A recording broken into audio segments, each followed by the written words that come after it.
Hello, underachievers. So I'm really sorry about how my hair looks. I just woke up from the weirdest dream. I don't even think I'll be able to explain it to you. It just really confused me. If I'm like really confused for this whole video, that's why. It was a really weird dream. Today I thought I'd talk about annoying things about being trans, and specifically about being a trans guy. Because I'm a trans guy, I'm not non-binary, I'm not a trans girl, so it would be, I just wouldn't, there's no point in me talking about that, because I can't relate. Also, if you hear meowing in the background, it's because the cat is sat outside my door, just meowing at me, and he's not allowed inside because there's rats in here, and the rats don't like him, so that's not happening. So yeah, annoying things about being a trans guy. I'm not going to talk about dysphoria in this video, because that's not just annoying.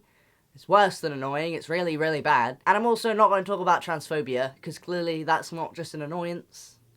People die. Not to be, like, dramatic or anything. And obviously not every single point that I bring up is going to apply to everybody, because people have different experiences of being trans. Some people don't medically transition, some do. And some people have support from their family and friends, and some don't. So it's not going to apply to everyone, but I'm pretty sure these points a lot of trans guys can relate to. If you're watching this and you're not a trans guy, thank you. Thank you. So I thought I'd just get straight into it. So the first annoying thing about being a trans guy is choosing your name. So just changing your name from your birth name to a name that, you know, is actually you. So why is this annoying? No, what do you mean this is annoying? It's not annoying, you get to choose a name. It's annoying, it sucks. So picking a name is hard enough, because, like, you can look at your face and be like, oh, I like this name, but maybe the name doesn't suit your face. How I got my name was somebody said I look like a Noah. So I was like, okay, I can't be asked to do anything else, choose my own name. So I'll just be Noah. But a lot of people have a hard time choosing their name. I know people that have gone through like 3 names and they still don't feel like the name is theirs. Which sucks and must be really annoying, because people must just be like, just choose.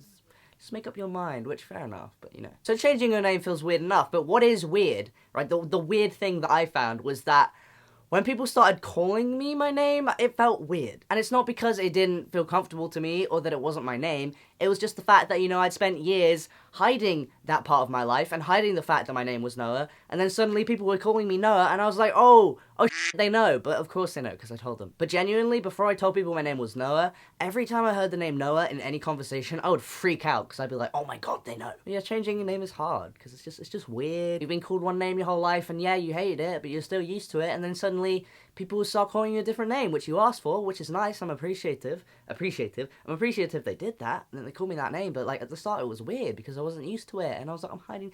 Yeah, next point. So going on from changing your name, you have to change like all your documents. And changing your documents is annoying. A lot of the time it costs money, and a lot of the time it takes a lot of time. For example, for me to change my passport, I had to get a deed poll from online, from the internet, got a deed poll, and pretty much it's just like a certificate that you sign being like, my old name was this, and my new name is this, and then you sign it and you have to have a witness. That's fine, that's not too difficult, mine costs about a tenner. But then, in order for you to change your passport, you have to get a note from your doctor or your GP or a gender specialist being like, this gender change is likely to be permanent. Of course it's likely to be like, my gender is just permanent, I'm not going back. But you have to send off that letter and your deed poll to the passport office, and then you also have to pay like £80 or something to get your passport changed. That takes time, you know, it's just inconvenient. Also, like, I haven't got my birth certificate changed, because there's this thing in the UK called the Gender Recognition Act, which means, until you have your passport changed, if you're gonna get married, you're legally a wife. Like, imagine me getting married to someone and then being like, and now the wife, Mr. Noah Adams. Like, that's weird. That's weird, right? We need to repeal the Gender Recognition Act. But yeah, legally, I would be a wife. Also, a thing that annoys me, my bank, right, so I went to my bank like 3 years ago, maybe 2 years ago, I went to my bank 2 years ago, and I was like, hey, can you change my name? And I gave them my deed poll. They're like, sure. So I got a new debit card, but when I log on to online banking, my name is still my birth name, and I don't know why. Like, I've changed it. That's not my name. It's not my name. I feel like my hair changes every time I take a cut in these videos. So, another annoying thing about being a trans guy is, probably not expecting this, testosterone. Now, genuinely, I would not be a functioning human without testosterone. I would be so much more depressed. I would not leave the house. That was a bad time when I wasn't on testosterone. But also, having to take testosterone for the rest of your life sucks. At least for me, and I'm speaking about my experience alone, I have to take testosterone every 3 weeks, and I have to inject myself. And when I first started T, I was like, hey, this is exciting. Like, every shot, I was like, hell yeah, changes, voice drop, other things. But now it's just like, my voice is dropped. I pass as a guy, no one calls me a girl, no one thinks I'm a girl. I'm just injecting myself. I'm just causing myself pain. And you know, the more you inject yourself, the more scar tissue builds up. And sometimes I inject myself and you just have to go through so many layers. It's like, it's hard. Also, Jesus Christ, hormonal changes change so much about, like, how you're feeling. So pretty much, I take my shot every 3 weeks. So I take my shot, and then a week later, I have really high testosterone levels. Those are my peak levels. When I'm on my peak levels, Jesus Christ, I have too much energy, I am sweaty, I am just like, ugh. I get so many hot flushes, which are so uncomfortable, and it feels like prickly heat, and I already have anxiety, but when I'm at peak levels, the anxiety is worse. But what's worse than peak levels is trough levels, which is 2 weeks after peak levels, you know, when you do your shot, like a few days before you do your shot. Jesus Christ. I thought I had, like, I get anxious as hell, I get panic attacks for no reason, I get, like, really bad body anxiety for no reason, like, my head will be feeling fine, and then suddenly I'll feel, my body just makes me feel like I'm gonna die, and then I feel like throwing up, and then I feel like I'm passing out, and then I just get too hot, and then it's horrible. Also, I get sweaty, and greasy, and spotty, and really sad, and really tired, and it's really annoying. Moral of the story is I don't think shots are right for me, I wanna go on gel, but because, you know, gender clinics and their waiting time, that probably won't happen for a while because I'm on public services now. Another annoying thing is doctor's appointments. There are so many doctor's appointments. I rarely went to the doctor unless I had a problem, which I usually didn't. But now, Jesus Christ, so many doctor's appointments. Blood tests, annoying. They take up like so much time out of the day and I'm not sure why. It's just like getting to the doctor, getting your bloods done, leaving the doctor, and then it just interrupts your day. Like if I'm doing something and then I'm like, oh God, I gotta go get a blood test. Then that happens. Now, this one, I feel like a lot of people can relate to. Waiting lists suck. They're so annoying. If you didn't know, if you want to transition publicly on the NHS in England, the waiting lists for the gender clinics are ridiculously long. It's like the shortest wait is about 2 years for your first appointment, which means that after your first appointment, it'll probably take you a year to get your next appointment for testosterone, and then maybe like a year for your next appointment for, you know, a referral to top surgery, and then there's the top surgeon's waiting list. It takes so long, which is not fair, because for a lot of people, transitioning medically is a necessity. I genuinely was not a person until I started testosterone. I cannot explain in more detail. I just wanted to die. The next annoying thing is not being taken seriously by anyone. And even if you haven't been told it directly, I am sure that somebody in your life has thought that you're going through a phase. Everybody seems to talk about regret, and if you're gonna regret transitioning, or if you're gonna regret changing your name, or if you're gonna regret telling people that you're trans. Like, sure, a tiny percentage of people who identify as trans will surely, like, maybe not identify as trans in the future. But I don't know why, to some people, that's more important than the fact that, like, 99% of the people that say they're trans are trans. Like, that's the dumbest thing I've ever heard. Sure, it must suck to be a detransitioner, but that's not everybody who says they're trans. It's like saying, like, oh, there's, like, a 1% chance that, if you have this life-saving surgery, you could get ill. But, like, 1%, okay, sure, I'm still gonna do the life-changing surgery. Why do people focus on detransitioners so much? Like, if someone has, you know, built up the guts to tell you that they're trans, they probably thought about it a lot. Most people aren't just like, oh, I don't like wearing skirts. I'm just gonna tell my entire family and friendship group that I'm a transgender. Like, nobody does that. Nobody does that. So, another annoying thing, not knowing if you pass. So this is a scary thing, and you know, it's terrifying. Like, I'm in a lot of trans groups, which is cool, and a lot of people are nice, but people will post pictures like, do I pass? And people will be like, yeah, like, I wouldn't even be able to tell. And that's great. Like, I'm sure the person who's receiving that information feels great. But like, in all honesty, you're putting someone in danger if you tell them they pass when they don't, because they might just wander into the men's bathroom and people will be like, you're a girl, and then attack them, because that actually happens. Like, not knowing if you pass is terrifying, because you never know where you stand with anybody. Like, you're in public, and someone might perceive you as a man and treat you a certain way, or perceive you as a woman and treat you a different way. So it's just like, what is the truth? Like, what do people see? Oh my god, bathrooms are so annoying. There is no positive about being trans.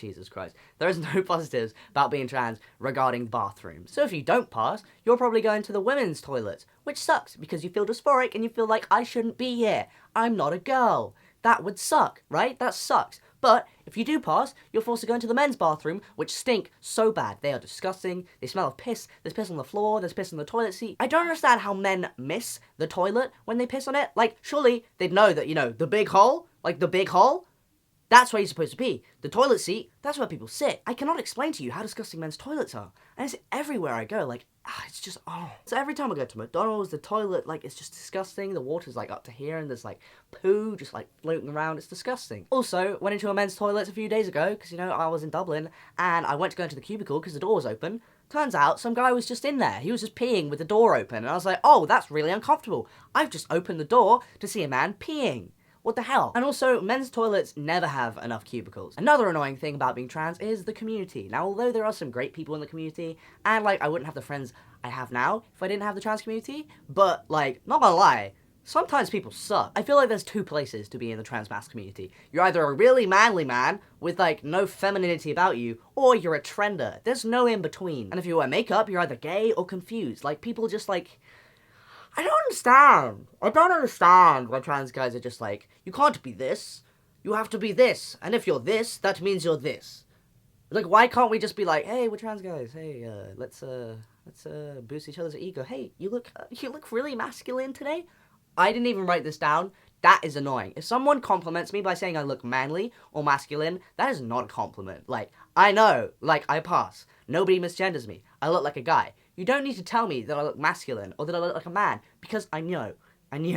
It's just really patronizing, like, hey, you're looking really manly today. Okay, cool. Would you say that to, like, a cis guy? No, you wouldn't. So why do you think I'm gonna enjoy that compliment? Like, say I look good. Don't say I look like a man. It's just weird. Another annoying thing about being a trans guy is that we have so many rules that we have to supposedly follow that cis guys don't have to follow. So there's so many rules about what can and what can't give you dysphoria. You can't wear makeup. You can't wear dresses. Cis people expect you to be like the walking, talking stereotype of a man just because you've transitioned into one. And not gonna lie, most trans guys would have been brought up to have like some feminine mannerisms because we've been brought up as females and people have seen us as girls and as women our entire life. So we fit that role because we had to survive. Like, people comment that like me moving my arms and me speaking with my hands is really feminine and then it makes me look like a girl, and I'm like, you're dumb. That's just not true. Like, I've had people be like, hey man, if you want to like pass better, maybe just don't talk with your hands. Shut up. Men do that. You're dumb. Also, another rule that's annoying, apparently you can't have sex with your front hole, which is ridiculous. Like, I understand people that do that, they will get dysphoria from it. They probably will get dysphoria, and that's uncomfortable. But, I mean, it's what the hole was designed for. If it feels good, which it does, then I don't see a problem with using it. Like, growing out my hair sometimes gives me a bit of dysphoria. But, you know, I like how it looks. So there's that. There's not just like, my life isn't controlled by dysphoria anymore like it used to be. And I understand people whose lives are controlled by dysphoria, because literally that was me for so long. I would reject anything that wasn't masculine, because I was like, no, I can't do that. That will make me uncomfortable, because it did make me uncomfortable. I'm fine now. Please stop telling me what should and what shouldn't make me uncomfortable. Ugh, a really annoying thing about being trans is that people don't know how to treat you after you come out. And I understand, like, it must be confusing if you don't know any trans people, but Jesus Christ, try and make it less obvious. Like, people will change from going for a hug to going for a handshake, but they're not quite sure if you want that. So they'll kind of go in with a handshake and then move into a hug and then be like, sorry, I didn't know what to do. And I get it, somebody's known you for so long and they've known you in the past as a girl and they don't know what behaviors to change, but like, it's not that hard. Just like, read the room. If you put your hand out, you go for a handshake. If you're going for a hug, you're going for a hug. And also, a lot of the time they're like, do I speak to this trans guy like I speak to the other guys? Yes. That's the point. We're not transitioning to be trans guys. We're just transitioning to be guys, because that's what we are. And another point about, like, people speaking to you like a guy, the way that, like, guys speak about girls to each other is disgusting. It's really gross. Right, I've got 2 more points. One really annoying thing about being trans is that it makes other people uncomfortable. And not gonna lie, I'm not really a fan of something so personal to me and something that, like, pretty much only impacts me making somebody else uncomfortable. Like, sorry for existing. And, like, I get it. I understand, like, people don't know what to do. They're confused. I'm sure that would make them uncomfortable. But, like, an example of this is, like, you're at a party, you're talking to some guy, you're getting on really well, and you're just having a good time, you're getting to know each other. And then someone mentions the fact that you're trans, and then suddenly, the person you were talking to, their entire life changes. Like, you can see it in their eyes. Like, you can see their brain working, you can see the cogs turning. This new information has just screwed with their head. And then suddenly, it's awkward, and they don't know what to say. And suddenly, you're more concerned about how comfortable they are, rather than the fact that, you know, someone just told someone that you don't really know that you're trans, and that's, like, uncomfortable. And you can just tell that their only knowledge of trans people is that we're special snowflakes, and you can see it in their eyes, and it's really annoying. Like, I get it, it's new information, maybe you've never met a trans person, it's uncomfortable, but Jesus Christ, surely you can just be like, okay, it's not really relevant information, I'm getting on with this person, I'm just gonna continue talking to them like I did before. Like, that's all you have to do. The last annoying thing for this video about being a trans guy is that it confuses people. And I understand how it can be confusing, but Jesus Christ, if you have any questions, please just ask. Like, some people don't understand what dysphoria is, and instead of asking, like, hey, like, why are you trans? They'll just bottle it up inside, and they'll get confused, and they'll be like, this weird person transitioned because they don't like skirts. Which is annoying, because if you don't ask a question, you're not going to gain knowledge. And then it's absolutely your fault for having this notion of what trans people are, because you haven't made the effort to actually understand. Like, I get it. Like, it's confusing at first, but, like, if you're confused, just ask a question. Like, just try and, like, ask. And also, the whole sexuality thing, people get so confused about trans people and their sexualities. I made a video about it maybe a few weeks ago. Jesus Christ. So people will be like, I'm a gay man, but I'm attracted to a trans guy. Does that make me straight? No, it doesn't. You're a guy and you're into a guy. You're still gay. Like, you are gay. Okay, that's about enough.